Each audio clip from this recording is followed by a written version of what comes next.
Good morning welcome to my channel SKLR education. आज आम सप्तम श्रेणी साहित्य बहिर पद्य विभागर सप्तम पद्य छोटरू बड़ पद्यटीर अभ्यास कार्य करबा। ता आगरु आमे टिके कवि परिचय जानिबा। कवि होउछंती डॉक्टर जानकी वल्लभ महांती। तांको विषय टिके जानिबा। डॉक्टर जानकी वल्लभ महांती भरद्वाज जड़े विशिष्ट आधुनिक कवि, समालोचक, गाल्पिक और शिशु साहित्यक। से पिलामानंक पई अनेक कहानी, गल्प और कविता लिखिछंती। छोटरू बड़ कवितारे बहु क्षुद्र जिनिष मध्यरे किपरि विराटत्व लुचि रहिछि कवि ताहा वर्णना करिछंती। सामाजिक मूल्य बुझी नूतन चेतनारे आगेई जिबाकू युवगोष्ठी को से आह्वान करिछंती। कठिन शब्दार्थ गुड़िक देखिबा। प्रथमे तमसा। तमसा अर्थ अंधकार। बारी अर्थ पानी बा जल। पुलक अर्थ आनंद उल्लास बा रोमांच। अमीय अर्थ अमृत। ललितर अर्थ चारु कोमल मधुर। विधुर अर्थ कातर। तरणी अर्थ नौका ना डंगा। क्षुब्ध अर्थ आंदोलित।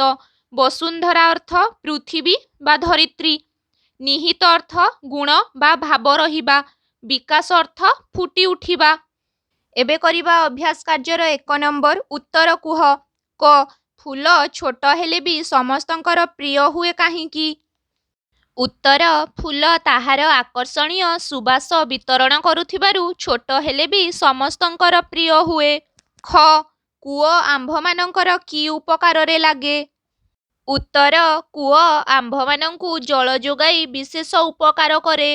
ग लोके किपरि नई पारि हुअंती। उत्तर लोके डंगा द्वारा नई पारि हुअंती। घ बुद्धि बलरे किए वसुंधरा को जिणी पारिछि। उत्तर बुद्धि बलरे क्षुद्र नर वसुंधरा को जिणी पारिछि। उ प्रदीप किपरि आंभमानंक कामरे लागे। उत्तर प्रदीप अंधकार को दूर करी आंभ को आलोक दान करे। 2 नंबर। 2 बा 3टी वाक्यरे उत्तर लेख। क मनीष को क्षुद्र बोली कुहा जाइछि काहींकी। उत्तर पृथ्वी रे बहु बृहत्काय प्राणी रहिछंती। सेमानंक मध्यरे हाथी, घोड़ा, सिंह, बाघ, गंडा, गयल, कुंभीर, तिमी, ओट, अजगर आदि प्रधान। सेमानंक तुलनारे मनीष अति क्षुद्र, तेणु मनीष को क्षुद्र बोली कुहा जाइछि। ख क्षुद्र बारिधारा किपरि प्रबल स्रोतस्विनी हुए। उत्तर क्षुद्र बारिधारारु ही तटिनीर सृष्टि। पर्वत शिखर प्रदेश रे वर्षा हेबा फलरे जलधारा गुड़िक निम्न भूमि को बही आसे। निम्न भूमि रे जलराशि सह मिसी ताहा क्रमश आगकू माड़ी चले। विभिन्न स्थानरू बही आसीथिबा एही जलधारा एकत्रित हेबा फलरे एहार कलेबर वृद्धि पाए ओ क्रमे बेगगामी होई एहा नदी रूपरे प्रबल स्रोतरे प्रवाहित हुए। एहीपरि भावरे क्षुद्र बारिधाराटी क्रमशः प्रबल स्रोतस्विनी रे परिणत हुए। ग संसार रे गीतर आवश्यकता कौन। उत्तर गीत लक्ष लक्ष लोकंकर मन को आकर्षण करिथाए। गीतर मधुर स्वर दुखी हृदयर दुख दूर करे। ललित गीतपदर सुमधुर स्वर रे सम्मोहन शक्ति लुचि रहिछि। तेणु गीत शुणिले हृदय आनंदरे भरी जाए, मनरे शांति आसे। घ क्षुद्र महत् हुए किपरि। उत्तर परिवेशर साहार्यरे ओ साधना द्वारा शक्ति लाभ करी क्षुद्र विकसित हुए ओ भविष्यतरे ताहा महत् हुए। क्षुद्र मध्यरे बहु संभावना लुचि रहिछि। उपयुक्त मार्गदर्शन ओ साधना द्वारा से समस्त संभावना प्रकृति रूप पाए। क्षुद्र मध्यरे थिबा संभावना विकसित होई क्षुद्र को महत् करे। उ छोटरू बड़ हेबार 3टी दृष्टांत दियो। उत्तर छोटरू बड़ हेबार 3टी दृष्टांत हेउछि। फूल कढ़ी छोटरू बड़ हुए। क्षुद्र बारिधारा प्रबल स्रोतस्विनी हुए। छोट शिशुटीए बड़ मनीष हुए। 3 नंबर। सरल भाषारे बुझाई लेख। क क्षुद्र एक प्रदीप शिखा तमसा पारे जिणी। उत्तर क्षुद्र जिणी।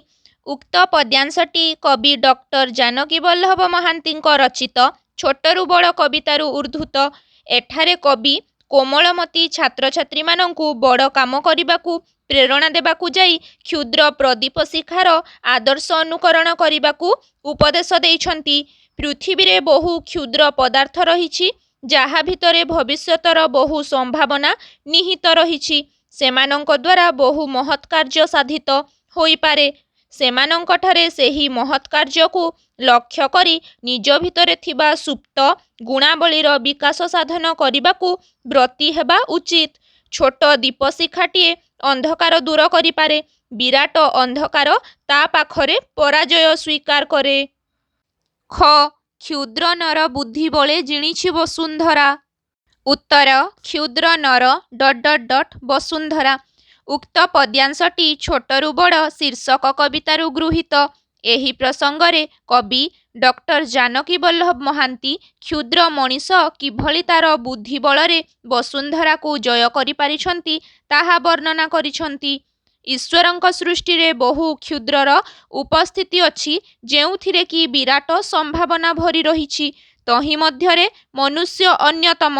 ଏହି ପୃଥିବୀର ଥିବା ଅନେକ ବିଶାଳ ପ୍ରାଣୀଙ୍କ ତୁଳନାରେ ମଣିଷ କ୍ଷୁଦ୍ର ହେଲେ ହେଁ ତାର ବୁଦ୍ଧି ବଳରେ ସେ ବିଶେଷ ଗୁରୁତ୍ୱପୂର୍ଣ୍ଣ କାର୍ଯ୍ୟ ହାସଲ କରିପାରୁଛି। ତାର ସାଧନା ଓ ସିଦ୍ଧି ତାକୁ ଅନ୍ୟ ପ୍ରାଣୀମାନଙ୍କଠାରୁ ଶ୍ରେଷ୍ଠ କରି ଦେଖାଇ ପାରୁଛି। ଗ. ଅମିୟ ଢାଳେ ଲଳିତ ସ୍ୱର ବିଧୁର ବହୁ ପ୍ରାଣେ। ଉତ୍ତର ଅମିୟ ପ୍ରାଣେ। ସଂଶିତ ପଦ୍ୟାଂଶଟି ଛୋଟରୁ ବଡ଼ କବିତାରୁ ଉଦ୍ଧୃତ। ଏଠାରେ କବି ଡକ୍ଟର ଜାନକୀ ବଲ୍ଲଭ ମହାନ୍ତି କ୍ଷୁଦ୍ର ଏକ ଗୀତି କବିତାର ଲଳିତ ମଧୁର ସୁର ମନୁଷ୍ୟ ମନରେ କିପରି ଆନନ୍ଦ ସଞ୍ଚାର କରି ତାର ବେଦନାସିକ ହୃଦୟରୁ ଦୁଃଖ ଦୂର କରିବାରେ ସହାୟକ ହୁଏ ତାହା ବର୍ଣ୍ଣନା କରିଛନ୍ତି। ଏ ପୃଥିବୀରେ ବହୁ ଛୋଟ ଜିନିଷ ଦ୍ୱାରା ବହୁ ବିରାଟ କାର୍ଯ୍ୟ ସାଧିତ ହୋଇପାରେ। ଛୋଟ ଏକ ଫୁଲର ସୁରଭି ଦ୍ୱାରା ସମଗ୍ର ବନଭୂମି ସୁବାସିତ ହୋଇ ଉଠେ। ଛୋଟ ଦୀପଶିଖାଟିଏ ଗାଢ଼ ଅନ୍ଧକାରକୁ ଦୂର କରିପାରେ। ସେହିପରି ଟୋପା ଟୋପା କ୍ଷୁଦ୍ର ବର୍ଷାବିନ୍ଦୁ ଏକତ୍ରିତ ହେଲେ ବିରାଟ ନଦୀ ସୃଷ୍ଟି କରିପାରନ୍ତି। ଛୋଟ ଏକ ଗୀତର ଲଳିତ ମଧୁର ସଙ୍ଗୀତ ଲକ୍ଷ ଲକ୍ଷ ଲୋକଙ୍କ ମନରେ ଆନନ୍ଦ ସଞ୍ଚାର କରିଥାଏ। ସଙ୍ଗୀତ ତାର ଯାଦୁକରୀ ଗୁଣ ବଳରେ ବନର ପଶୁକୁ ମଧ୍ୟ ବଶୀଭୂତ କରିପାରେ। ଦୁଃଖରେ କାତର ହେଉଥିବା ବ୍ୟକ୍ତି ପ୍ରାଣରେ ଗୀତର ଲଳିତ ମଧୁର ସ୍ୱର ଅମୃତ ଢାଳି ଦିଏ। ତାର ମନରୁ ଦୁଃଖ ଦୂର କରିବାରେ ସଙ୍ଗୀତର ପ୍ରଭାବଶାଳୀ ଭୂମିକା ସର୍ବଜନ ସ୍ୱୀକାର୍ଯ୍ୟ। ତେଣୁ କ୍ଷୁଦ୍ର ମଧ୍ୟରେ ନିହିତ ବିରାଟ ସମ୍ଭାବନାକୁ ରୂପ ଦେବା ନିମନ୍ତେ ପରିବେଶ ସୃଷ୍ଟି କରିବା ଉଚିତ। 4 ନମ୍ବର ପ୍ରାୟ 100ଟି ଶବ୍ଦରେ ଉତ୍ତର ଲେଖ। କ୍ଷୁଦ୍ରଠାରେ ବିରାଟର ସମ୍ଭାବନା ନିହିତ ଥାଏ ବୋଲି କିପରି ଜାଣିବ? ଉତ୍ତର ଈଶ୍ୱରଙ୍କ ସୃଷ୍ଟିରେ ବହୁ କ୍ଷୁଦ୍ର ଜିନିଷ ରହିଛି, ଯାହା ଭିତରେ ଭବିଷ୍ୟତର ବହୁ ସମ୍ଭାବନା ଲୁଚି ରହିଥାଏ। ଶ୍ରମ, ସାଧନା ଓ ଅଧ୍ୟବସାୟ ବଳରେ ସେ ସବୁ ଜାଣି ହୁଏ। ଛୋଟରୁ ବଡ଼ ହେବା ପ୍ରକୃତିର ଧର୍ମ ହୋଇଥିବାରୁ ଏଭଳି ଘଟିଥାଏ। କାନନରେ ଫୁଟିଥିବା ଛୋଟ ଫୁଲଟି ବାସ ବିତରଣ କରେ। ଛୋଟିଆ କୂଅଟି ମାସ ମାସ ବର୍ଷ ବର୍ଷ ଧରି ଜଳ ଯୋଗାଏ। କ୍ଷୁଦ୍ର ଦୀପଶିଖାଟି ଅନ୍ଧକାରକୁ ବିନାଶ କରେ। କ୍ଷୁଦ୍ର ବାରିଧାରାର ମିଶ୍ରଣରେ ପ୍ରବଳ ସ୍ରୋତସ୍ୱିନୀ ସୃଷ୍ଟି ହୁଏ। କ୍ଷୁଦ୍ର ଗୀତିକାର ମଧୁର ମୂର୍ଚ୍ଛନା ପ୍ରାଣରେ ଅମୃତଧାରା ସୃଷ୍ଟି କରେ। କ୍ଷୁଦ୍ର ନୌକାଟି ଦ୍ୱାରା ବିକ୍ଷୁବ୍ଧ ଜଳଧାରାକୁ ଲଙ୍ଘନ କରି ହୁଏ। କ୍ଷୁଦ୍ରଠାରେ ଏଭଳି ବିରାଟର ସମ୍ଭାବନା ସର୍ବବିଦିତ। ଯାହା କ୍ଷୁଦ୍ର ତାହା ଦିନେ ନା ଦିନେ ତାର ବିରାଟପଣର ପରିଚୟ ଦେଇଥାଏ। ସାନ ତରୁଟି ବଡ଼ ହୁଏ। ଛୋଟିଆ ଶିଶୁଟି ବଡ଼ ମଣିଷ ହୋଇ ଦେଶ ଓ ଜାତିର ମାନ ରଖେ। ଯେ କୌଣସି କ୍ଷୁଦ୍ର ରୂପରେ ବିରାଟର ସ୍ୱରୂପ ପରିପୂର୍ଣ୍ଣ ହୋଇଥାଏ। ଦିନେ ନା ଦିନେ ତାହା ପ୍ରକାଶିତ ହୋଇ ବହୁତଙ୍କ ସହିତ ମିଶି ନିଜର ବଡ଼ପଣ ଦେଖାଇପାରେ। କ୍ଷୁଦ୍ର ମଣିଷର ସାଧନା ତାକୁ ଶ୍ରେଷ୍ଠତ୍ୱ ଦେଇଛି। ସେ ବିଦ୍ୟା, ବୁଦ୍ଧି ଓ ତାର ଅଧ୍ୟବସାୟ ବଳରେ ଉଚ୍ଚ ଆସନର ଅଧିକାରୀ ହୋଇଛି। ତେଣୁ କ୍ଷୁଦ୍ରଠାରେ ବିରାଟର ସମ୍ଭାବନା ଥିବା ପ୍ରମାଣିତ। 5 ନମ୍ବର କ ସ୍ତମ୍ଭର ପଦ ସହିତ ଖ ସ୍ତମ୍ଭର ସମ୍ପର୍କିତ ପଦକୁ ଯୋଡ଼ି ଲେଖ। ତାହେଲେ କ ସ୍ତମ୍ଭର ପ୍ରଥମେ ଅଛି ଛୋଟ କୂଅଟି ଯୋଗାଏ ଜଳ। ଖ ସ୍ତମ୍ଭର କୋଉଟା ହବ? ଲୋକେ ବରଷ ମାସ। ତାପରେ କ୍ଷୁଦ୍ର ବାରି ଧାରାଟି ହୁଏ, ଏଇଟା କୋଉଟା ହବ? ଖ ସ୍ତମ୍ଭର ପ୍ରବଳ ସ୍ରୋତସ୍ୱିନୀ। ତାପରେ ଅମିୟ ଢାଳେ ଲଳିତ ସ୍ୱର, ଏଇଟା କୋଉଟା ହବ? ବିଧୁର ବହୁ ପ୍ରାଣେ। क्षुद्र एक तरणୀ लंघे क्षुब्ध जलधारा तापरे छोट शिशुटी बढी रखई देश जातिर मान युक्त होई बहुर साथे दिग विदिग छुटे। 6 नंबर तले लेखा थिबा असजड़ा शब्द गुड़ी को सजाड़ी लेखिबा। क नर जेणीछि क्षुद्र बले बुद्धि वसुंधरा याकू ठीक कले कौन हेबो उत्तर हैला क्षुद्र नर बुद्धि बले जेणीछि वसुंधरा। ख बले सकती जोगे सेहु लभे साधना विकास उत्तर हैला साधना बले सकती जोगे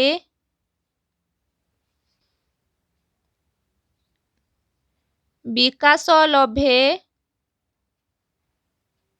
सेहु। ग छोट फुटे दिने हेले दिने सकती भी तारो ना उत्तर हैला हेले भी छोट सकती तारो